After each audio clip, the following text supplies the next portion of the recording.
Okay, got it back in the shop, and before I get it turned off, I just wanted to show this. My acre counter is off by 100 acres. I had a wire coming too that I fixed, but right now we're at 1,800 acres this year, so we've used 931 gallons so far, and 149 gallons of DEF fluid. That's how much we have used so far, and that's just kind of showing you where we are right now. I'm gonna cut my machine off. That's gonna turn off here.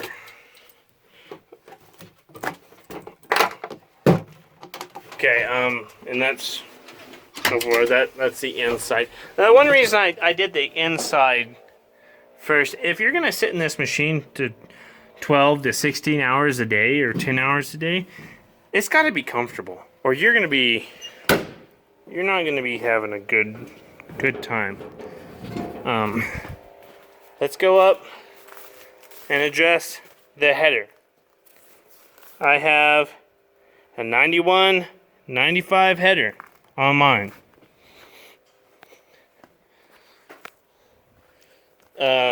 This stuff is okay. It's a little thin. Thinner than I mean, it's kind of thin.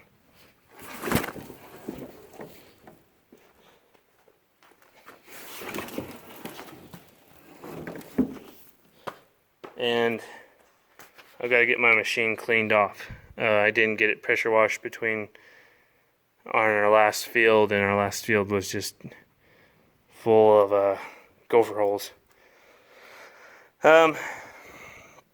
We'll just kind of start in here. On this side, we're going to address the first thing I'm not happy with these is the wear on my conditioners. I eat 330 hours or something on my conditioners, and they've got wear on the edge. The reason why they're wearing from the edge is because I'm running a 16-foot header, and you just have this extension here, and it's just throwing it right here. I really need another tower here to get this stuff thrown a little further. This is just not a conditioner roll. This is just like a little helper roller, like a little I don't remember the exact name they have for it, like wind guard roller or helper roller or something. But this, your conditioners are set back from the edge, and so this is just, as these things are coming, it's hitting that and it's just throwing it up in there. And that's all that's for. I got a ding here too. I do have some damage on this. I had a gearbox off a center pivot go through here, and it did some damage. It was not pretty. It took out some parts, but the machine itself is really tough. It's got two motors, one on this side, one on that side. It's driven from two sides, and this little bird cage is belt driven, and I'll show you that. It works. It's just kind of one of those things. It works. I wish. The other thing is, these are individual sections on here, just like pretty much everybody else. They're not too hard to get apart. There's a few bolts. You got to drop them out. These are the skid plates on here. There's two bolts on each side in the front, and there's two on each side in the back. They work really well. They do wear. I'm personally not a fan of them. The way they bolt in the front. You got a bolt here, and this goes down into this casting, and If you hit some like bad rocks or something, like big rocks, not little rocks, and it breaks this top out, you know, sometimes it'll just pop this head, but if it breaks it, you can just weld a nut on top of it and get it out. But if it breaks it down flush with the casting, that makes it a lot harder to get out. I think they need a better way to solve that issue. And it's not a very common thing, but if you run into like a gearbox off a center pivot, well, then you start having some issues. It gets kind of grumpy. But the other thing is these don't have shock hubs like John Deere, New Holland. These have a big sun gear in here, and it's got an 1.1/8" shaft that goes through here, and it's got a predetermined area on it where if you hit something like a gearbox off a center pivot, it will snap that shaft, and you pretty much just have to take the top plate out and replace that entire gear. The reason it works really well, because you're not breaking them all the time like you do little, you know, I mean, it's got a lot of strength in the machine. And you're not breaking them every time you hit a little random rock. But if you do hit something big, like a gearbox, it'll cost you like $1,500. And that's just terrible. I think it's just expensive. Before we even get into this, these are the doors. As you can see, this one's bent. It was caught by the wind, and it just bent it along here.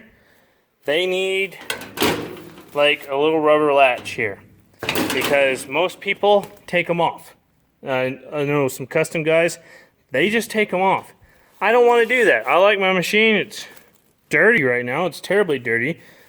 And I kind of want to keep it that way.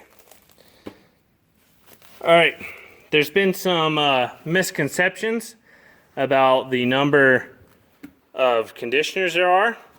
This is just your standard header. There is a header, it's called a Twin Max conditioner. You have 2 more conditioners. It increases your drying time 7 to 30%, just wherever you are, and you know, across the board, that's what it does. Honestly, I wouldn't be scared to own one at all. These headers are extremely reliable. I'm really happy with it. You can see how dirty this machine is. You know, it hasn't really been cleaned. That's all the buildup you get. No fire hazard. And I say that because some people have been complaining. If you are going to have a machine that has a belt in it, it's a fire hazard. I don't care what color the paint is. If it has got a belt in it, and they all do, it's a fire hazard. Because if you lock your conditioners up down here, and it spins that belt, you're going to start a fire. If you're cutting a lot of acres a year, you need a fire extinguisher. I currently don't have one on the machine because it's on a round baler, I guess, somewhere. But yeah, this is the buildup after 150 acres that was on the clock. This is the worst spot that builds up, right here under this one, because it has that plate down there that protects it. That's the worst buildup. I mean, if you don't clean it for 3,000 acres, yeah, it's going to get pretty nasty. This one builds up here. It's annoying, and I'll tell you why it's annoying. Here's your grease zerk for this one. The grease zerk for this one is right here at the end of my finger. That's just, I wish it was back over here, but that's where it is. It's annoying. If you have a bearing that does not take grease, it's going to go out. You know, that's kind of standard. Because these things are running 12 hours a day constantly. I like that they're using just like little PTO shafts in here. Works really, really well. I've actually had, on my old machine, I've had a skid plate break, and it's come up and it's taken this one out. You know, it's, well, since I mentioned this, the skid plate for height might need to be replaced. They're thin. I've had them break before, but what we do, Farmer Brown it, we just weld a couple big chunks of steel down here, stiffen them up, they go for thousands more acres. I mean, it's not that big of a deal. This has the hydraulic tension on the conditioners. It's the best thing I've ever had. It's amazing. I cut big sorghum crops that have big, you know, big, huge stalks. I just run this pressure on up here, and it turns it into spaghetti. It's the most fantastic thing I've ever owned. I told you that this squirrel cage was belt driven. It is.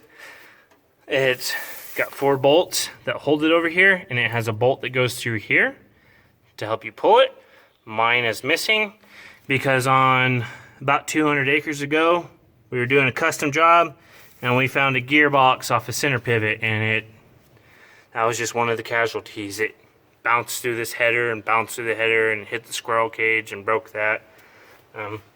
My belt needs probably to be replaced. I have a belt. And that's the other thing. If you're going to own one of these machines, you need the bearings for each side. You know, get you 3 bearings, get you a belt. Because it doesn't matter what happens, whether you hit something, you just need, you're always, it's a $180,000 machine. You need to be able to fix it and go regardless of the color. And that's just the brass tacks. There's no point in complaining because things happen. Things do break. I have never had one of these bearings go out on this machine or my other one that had 2,000 hours on it. Never had one go out. I have had these bearings go out. This is as far as our bearing assembly go, I hate this one. This one is just terrible. This is for that helper roller. It is the dumbest bearing in the world.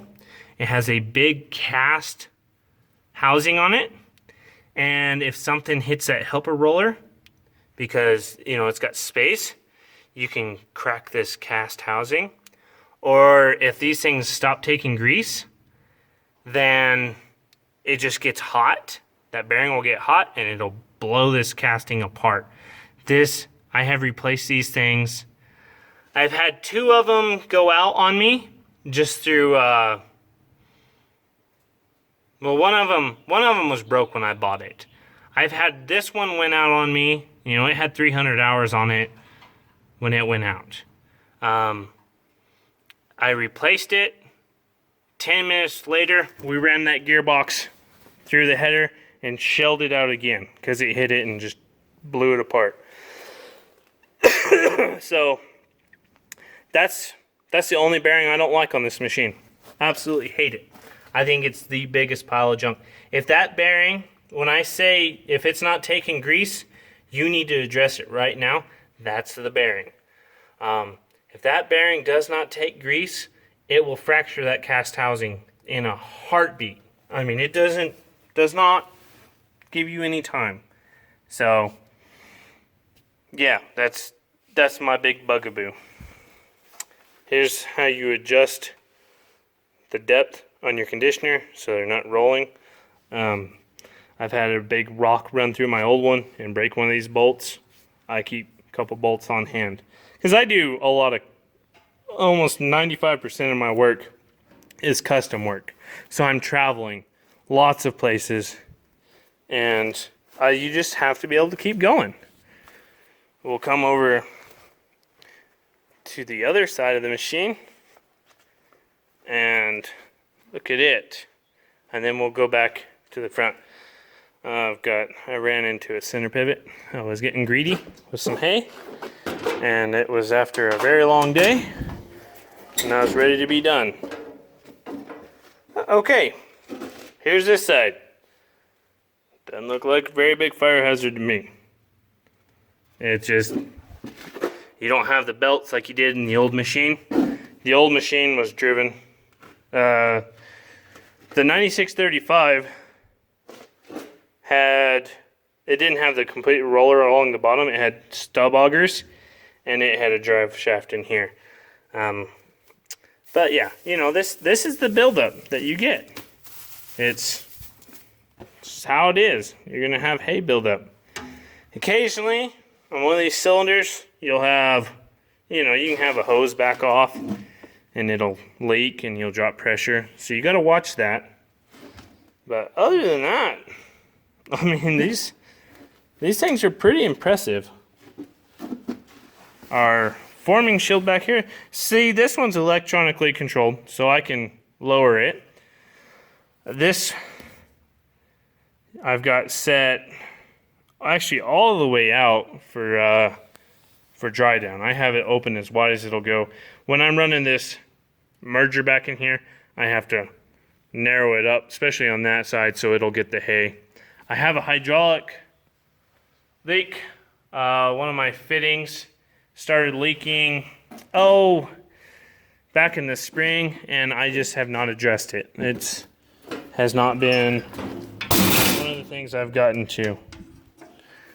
As you can see, this one fits down fine because it's not bent, but they do need a latch. The knives are extremely easy to change out. I have a 1/2-inch DeWalt impact that, if I didn't have all this dirt in here, you just pull it over these holes and you just zip it out real quick, and it's got a nut on the bottom that thing actually sits on, and you just put it back in there and flip them all over. This thing really needs a pressure washer to it. That last circle that we did was dirty, and we just put it away. But that's how things go.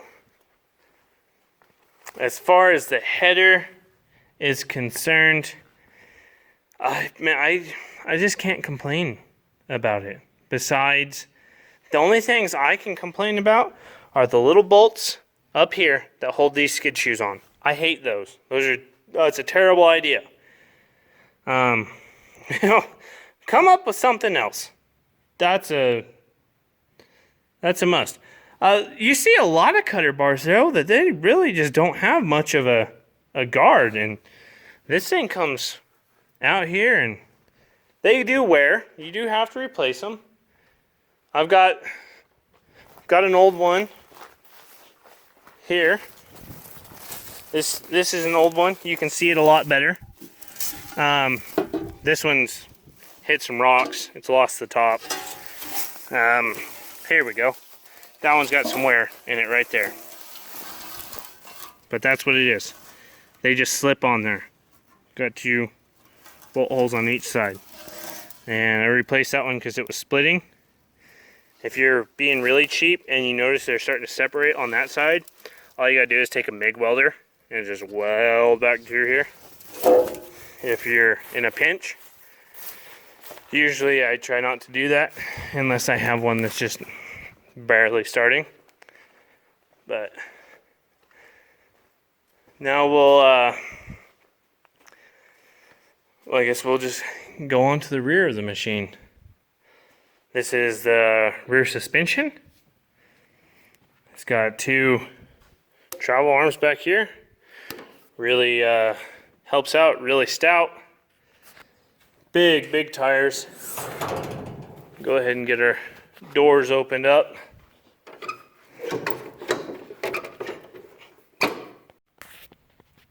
Alright, got our doors open up. We'll go back with the suspension. This one's setting out. Well, the other one sits further in, so I'm not running over my windrow. It's attached there and up there, and then it's got a little travel arm here. And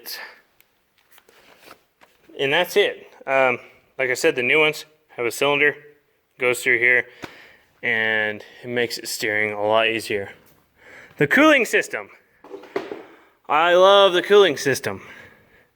It's got the 3 radiators here.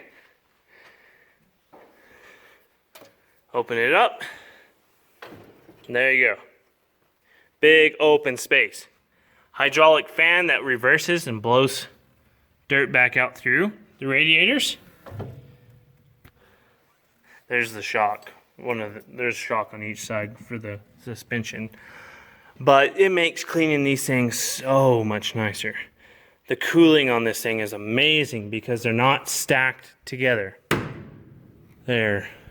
I need a new rubber gasket down through here. Mine's gone. But, you know, real quick, you can clean them while they're hot. You know, just open it up. The one thing that I would prefer if this hood section opened further up, because it makes cleaning this spot hard. Makes, you know, it doesn't make it very convenient to clean that. You just have to be set up for it. I would like for it to open up further, but that's just me. Here we go for that's your hydraulic bank, and you know, I've got my merger on there, so there's a few more for that. I do have some hay buildup on top of that first motor. I have got them fairly cleaned out. It needs some more. It needs to sit in the shop. Like I said, we pulled it off the last job into the shop, and this is where it's been. It's got the Sisu engine in it. I have not had a single issue with these engines. Well, I haven't had an issue with this engine. I had a problem with the engine on my previous windrower, but I think it was just due to lack of care of the previous owner. This engine's been really well taken care of, and they got a lot of power, tremendous amount of power. Don't have a cooling issue with them. I've had one morning on this machine, and what happened is I hit a bump, and so this is our particulate filter. I hit a bump, and that's your nozzle to inject the DEF into it. And on every machine that runs it, you'll get crystals on your lines and on these filters. And they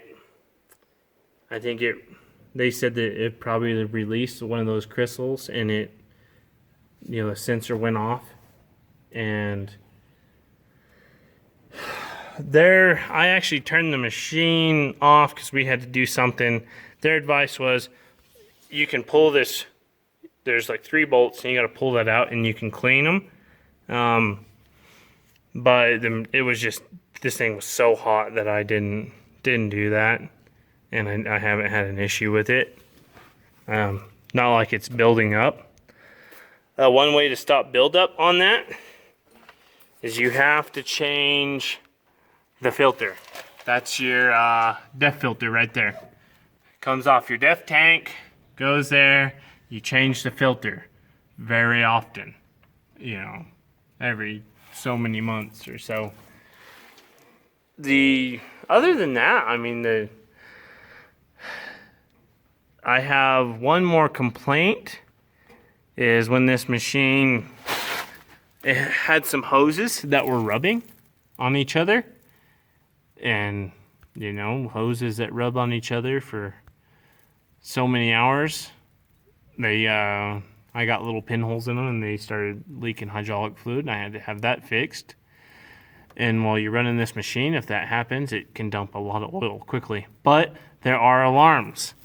That's how I caught it. I was running the machine, and I had alarms go off before I ever got too low on my fluid level, so it never affected the machine.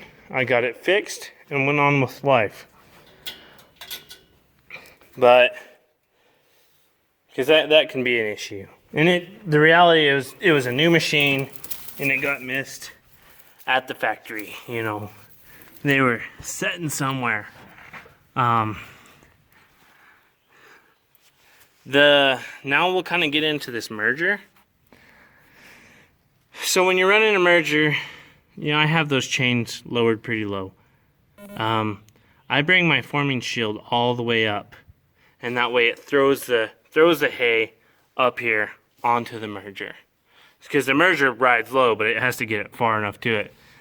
But what happened is I had it a little too high, and I have an electrical line here on the main harness. You know, it's going along here. Well, this hay was running back up here and hitting right in here. And it took all the protective coating off the harness. Every ounce of it. And it frayed one line. There's probably 100 wires in this thing, and it frayed one of them. And I was lucky enough for that to be the header height sensor to tell me whether it was up or down. And, you know, just got it fixed and put some baler belting up here. They use a lot of baler belting on spots where these belts might rub together. And it works really well. But, so I just used it for that. Other than that, you know, it's the one thing about it is the windrower, and they collect dirt. They're like big square balers. They collect hay and dirt like crazy. So you have to be conscious about that. Have to keep them cleaned out every so often. And that's one thing that after we come out of the field and we set it in the shop, before we go to another job, we get them cleaned out. We will pressure wash this, get it all cleaned out before we go to the next job. Because it's easier on the machine. Doesn't take much, pressure wash it. It's just less things for the machine to fight. We'll clean all the hay out of it. I grease this thing every day. Every time I go to the job, I grease it. I just gotta keep it performing. But yeah, that's this thing in a nutshell. Look at it. If you have any questions, ask the questions. But if you're out there looking at one of these machines, you know, I talk to somebody who runs them. If you want a real review off one of these machines, talk to somebody who runs them. Don't get your information from somebody who never runs one of these machines, because these things are fantastic. I've owned a John Deere, I've owned another Massey, and this one, this was the newest one, and now they're coming out. They did come out with a 9980. This is 235 horsepower. The new 9980 is 260 horsepower. I will probably run this one more year, and then I will seriously look at upgrading this machine to another windrower. I'm looking at getting a longer merger anyway, and you know, a longer merger is 18,000 installed. A brand new 9980 is, if you buy them now, they're 185, which is what this machine cost. And after this fall, they're going to be like 190.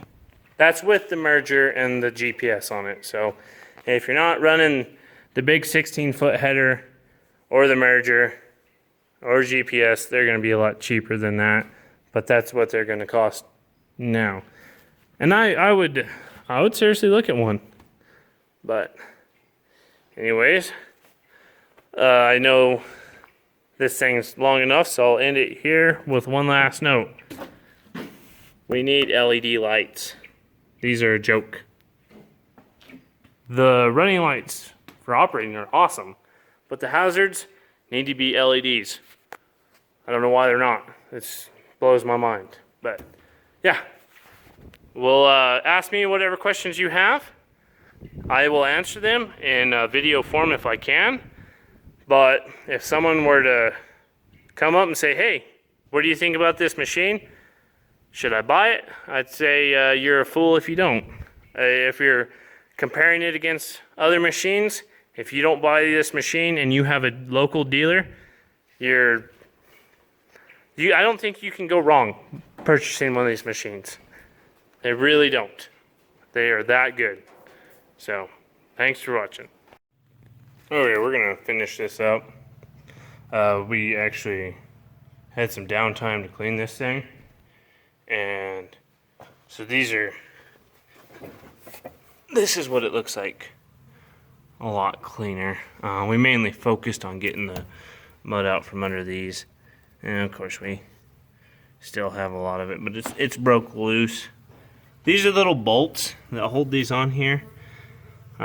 These are kind of the bigger issue I have on this, but with them just kind of breaking. You know, you can see the holes now.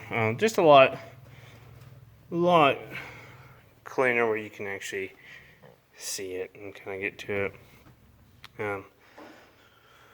Are getting some wear on these. It's 300 hours, 330 hours on that, where that wear is. But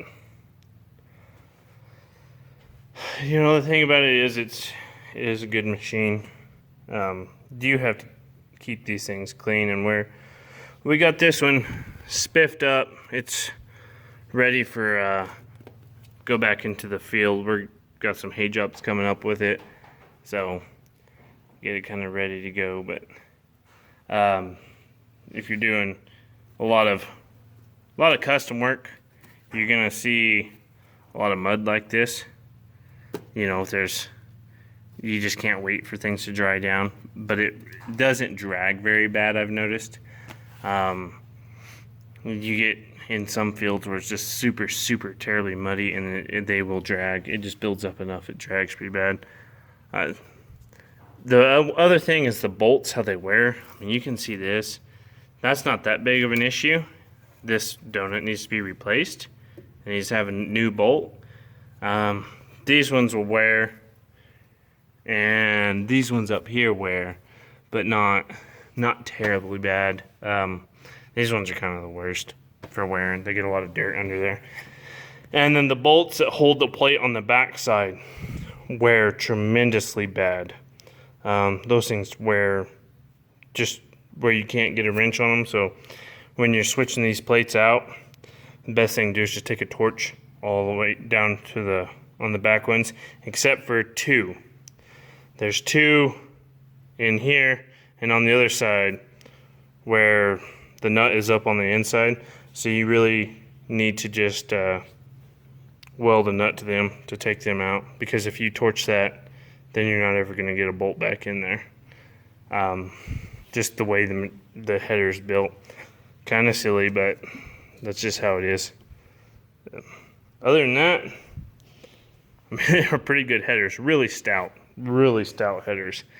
And if you own one of these, you better have insurance on it anyway. So it really doesn't matter what color it is. If you own a big windrower, you better have insurance on it, because if you do take out the cutter bar, that's a lot of money. But all right, well, that's kind of it. I'll throw this in there in the kind of while I'm going over the cutter bar so you can see it.